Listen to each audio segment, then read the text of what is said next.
Le grand entretien avec Christophe Perrin, qui est cofondateur et président de Kiwin. Bonjour Christophe Perrin. Bonjour Michel. Kiwin, qu'est-ce que ça veut dire? Qu'est-ce que c'est?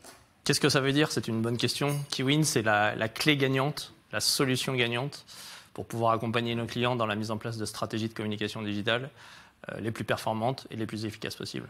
Pourquoi avez-vous créé cette agence? Alors, plusieurs raisons.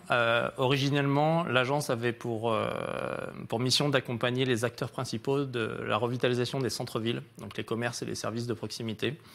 Ce qui reste toujours un leitmotiv parmi nos collaborateurs, un vrai fil rouge.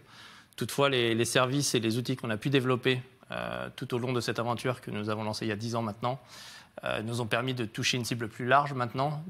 Et maintenant, nous nous adressons aux TPE, PME françaises de façon plus large.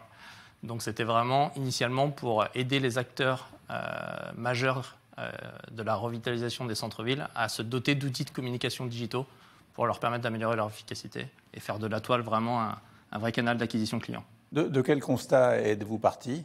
Alors on est parti du constat qu'aujourd'hui, quand vous lancez une entreprise, quand vous êtes un commerce ou un service de proximité, vous devez déjà gérer vos clients, vos fournisseurs, vos salariés. Et aujourd'hui, il y a peu de place qui est laissée à la communication digitale. Alors que son pouvoir peut être vraiment assez important pour ces personnes-là. Donc c'est de ce constat-là, et il n'existait pas ou peu d'outils ou d'accompagnement complet qui permettaient à la fois à ces gens-là de mettre en place un site internet, une vraie stratégie de communication digitale de contenu sur les réseaux sociaux, exploiter un canal emailing. L'idée, c'est vraiment de pouvoir offrir aux TPE, PME françaises les outils et les moyens des grands des sociétés françaises. C'est ce que vous appelez la communication digitale à 720 degrés. Oui, tout à fait. Alors, vous pouvez m'expliquer ce que c'est qu'à 720 degrés? Parce qu'à 360, je croyais qu'on avait fait le tour. Mais non, il faut faire 2 fois le tour. Donc pourquoi 720 degrés? En fait, effectivement, nos conseillers vont être capables de mettre en place une stratégie partout sur la toile, c'est-à-dire site internet, réseaux sociaux, emailing, SMS, et d'en faire l'analyse. Donc ça, c'est quelque chose qu'on peut assimiler à une visibilité vraiment à 360 degrés sur la toile. En revanche, notre grosse valeur ajoutée, c'est que nos conseillers vont accompagner leurs clients 360 jours de l'année, vraiment dans la durée, avec un suivi régulier, avec des outils de mesure d'analyse statistique qui leur permettent de mesurer l'efficacité de la stratégie de communication digitale qu'on leur met en place. Donc c'est en ça qu'on leur dit que c'est vraiment un accompagnement partout sur la toile et ad vitam aeternam, si le client le souhaite, dans le temps. À quel besoin répondez-vous principalement? Le besoin principal qui a été, je pense, encore plus mis en avant avec la pandémie récente, c'est la visibilité digitale des entreprises françaises. Aujourd'hui, notre marché, comme je l'ai dit, initialement, c'était les commerces et les services de proximité. On a élargi notre cible. Aujourd'hui, on s'adresse également aux professions libérales. Donc, si je prends l'exemple, par exemple, des médecins, l'Ordre des médecins a assoupli les règles en décembre 2020 sur leurs possibilités de communication digitale, mais peu d'entre eux le savent ou n'osent pas par peur de réprimande de l'Ordre des médecins. Donc, on leur permet vraiment de mettre un pied dans cet univers-là. Tous les professionnels du bâtiment également, les franchises également qui ne disposent pas forcément d'outils de communication pour chacun de leurs franchisés. C'est vraiment ce pourquoi on accompagne nos clients. Qu'est-ce qui vous a conduit là? Quel était votre parcours avant?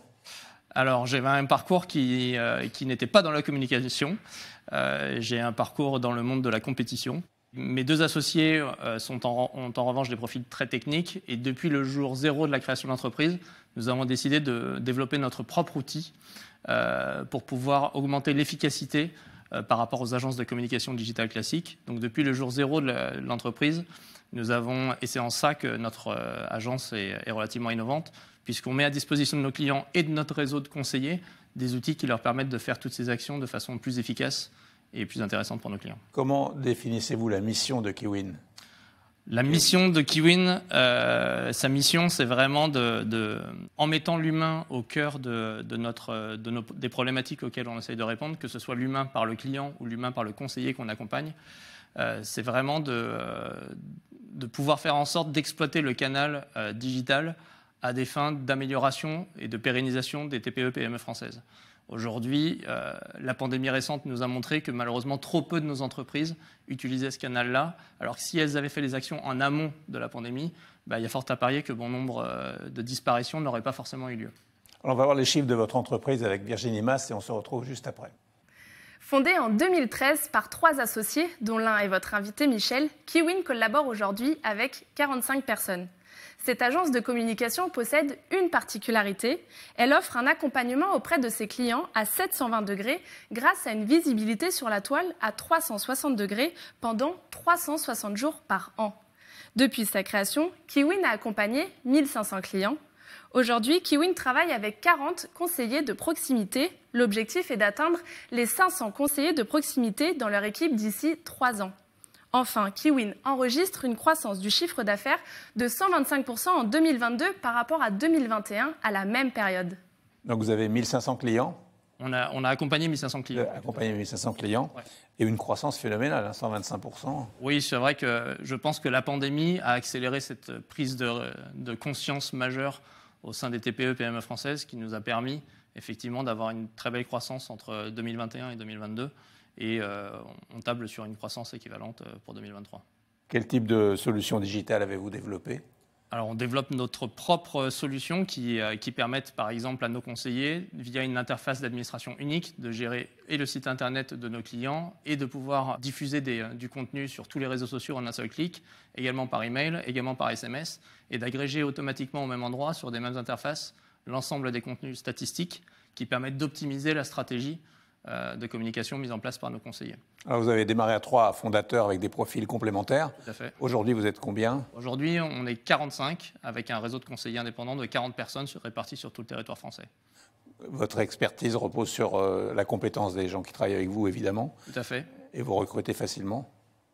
Non, parce que nous sommes assez sélectifs dans les gens qui rejoignent notre aventure. Nous souhaitons avant tout que nos conseillers puissent accompagner nos clients, leur apporter de la valeur. Donc, ce n'est pas forcément facile de trouver les bons conseillers. Et surtout, nous avons vraiment ce souci-là de constamment les former pour que le digital étant un monde qui évolue perpétuellement, vous devez être toujours mis à jour.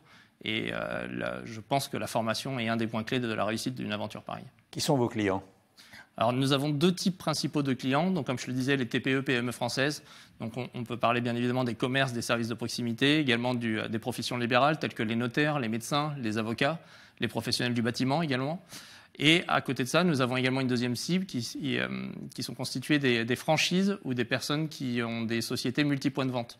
Nous avons développé un deuxième outil qui permet d'administrer via un point unique l'intégralité de la communication digitale de tous les franchisés ou de tous les points de vente d'une entreprise. Vous les accompagnez ? Bien sûr, on les accompagne dans la réflexion sur la stratégie, on les accompagne dans la mise en place de l'outil, on les accompagne dans la réflexion sur la stratégie de contenu, la production des visuels également. Donc vraiment, on les accompagne de A à Z. Quels sont les objectifs à court et moyen terme ? Alors, ils sont multiples. Les objectifs à court terme, c'est de pouvoir mailler l'intégralité du territoire français avec un réseau de conseillers qu'on continue de faire monter en compétences. Aujourd'hui, nous sommes riches de 40 conseillers. D'ici à 3 ans, nous voulons être 500, puisque nous voulons que vraiment nos conseillers puissent avoir cette approche de proximité avec nos clients, bien connaître même physiquement leur entreprise, connaître leur marché, connaître leurs clients, leurs concurrents. Donc ça, c'est un des premiers objectifs que l'on a. Et le deuxième, c'est de poser les premières pierres du développement de Kiwin à l'international. Et en France, vous restez centralisé sur la région parisienne pour le siège, et après vous allez vous développer, avoir des antennes dans d'autres villes. Aujourd'hui, nous sommes présents avec nos 40 conseillers, nous sommes présents dans plus de 37 départements différents. Donc nous souhaitons continuer comme ça à mailler toute l'intégralité du territoire français. Et l'international, vous parlez d'abord des pays francophones ou... Alors, pays francophones et ou pays méditerranéens, puisqu'on s'est aperçu qu'ils avaient des structures de centre-ville, par exemple, qui étaient un petit peu similaires à celles de la France. Et donc, du coup, pour tout ce qui est notre cible des commerces et des services de proximité, c'est plus approprié.